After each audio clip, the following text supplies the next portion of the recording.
आज ही Doubtnut app download करें। Doubtnut पर होगा अब आपके सभी मैथ्स, केमिस्ट्री, फिजिक्स और बायोलॉजी डाउट्स का सफाया। बस अपने क्वेश्चन की फोटो खींचो, उसे क्रॉप करो और तुरंत वीडियो सोल्यूशन पाओ। Download now. यहाँ पर हमें बताना है कि सीडलेस फ्रूट्स बनाना के केस में इनमें से किस प्रोसेस के थ्रू प्रोड्यूस किए जा सकते हैं।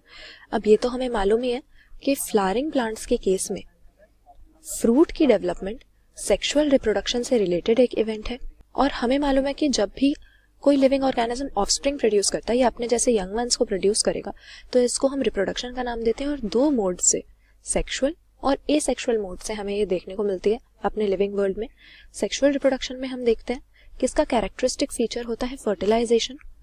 ये सबसे इंपॉर्टेंट इवेंट है सेक्सुअल रिप्रोडक्शन की प्रोसेस का, क्योंकि इसमें गैमीट्स नाम के दो डिसिमिलर हेप्लॉइड सेल्स, डिसिमिलर क्यों?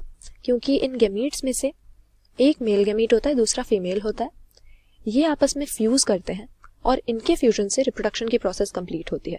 जबकि एसेक्सुअल रिप्रोडक्शन में इस तरह के मेल और फीमेल पेरेंट्स अलग अलग नहीं होते, बल्कि एक सिंगल इंडिविजुअल ऑफस्प्रिंग्स प्रोड्यूस करने में इन्वॉल्व होता है।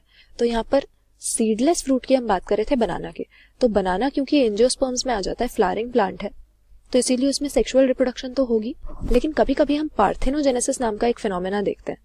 यहाँ पर हमने देखा था सेक्सुअल रिप्रोडक्शन में दो गैमीट्स होते हैं, दो तरह के, एक मेल गैमीट जिसको हम स्पर्म कहते हैं और एक फीमेल गैमीट जिसको एग कहते हैं।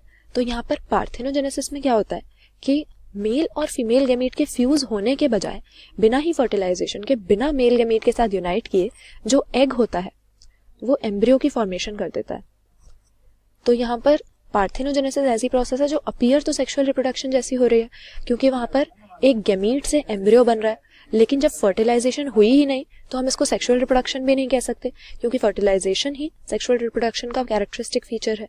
तो यहाँ पर ये सेक्सुअल रिप्रोडक्शन को रिजेंबल करने वाला ए सेक्सुअल रिप्रोडक्शन का एक मोड हो जाता है हमारे पास पार्थेनोजेनेसिस, जिसमें हम देखते हैं कि एग बिना फर्टिलाइजेशन के एम्ब्रियो बना रहा है। तो इसी तरह से पार्थेनोजेनेसिस की प्रोसेस से बनाना के केस में हमें सीडलेस फ्रूट्स मिलते हैं, और जब पार्थेनोजेनेसिस से बिना सीड के फ्रूट की फॉर्मेशन होती है, इसको हम पार्थेनोकार्पिक फ्रूट भी कहते हैं।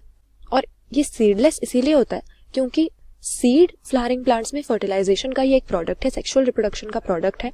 और यहाँ पर फर्टिलाइजेशन नहीं हुई तो ओव्यूल्स जो होते हैं वो फर्टिलाइजेशन के बाद ही सीड में बदलते हैं, और फर्टिलाइजेशन अगर नहीं होती है तो ये सीड्स उस फ्रूट में प्रेजेंट नहीं होंगे अगर फ्रूट की डेवलपमेंट विदाउट फर्टिलाइजेशन हो गई है। तो इसीलिए पार्थेनोजेनेसिस सही आंसर यहाँ पर कर देंगे। एसेक्सुअल रिप्रोडक्शन भी सही है, लेकिन स्पेसिफिकली पार्थेनोजेनेसिस यहाँ पर हम प्रोसेस का नाम बता सकते हैं, और बाकी दोनों ऑप्शन यहाँ पे रेलेवेंट नहीं है। तो सीडलेस फ्रूट्स की जो बनाना में फॉर्मेशन होती है उसको हम पार्थेनोकार्पी या पार्थेनोजेनेसिस की प्रोसेस कह सकते हैं।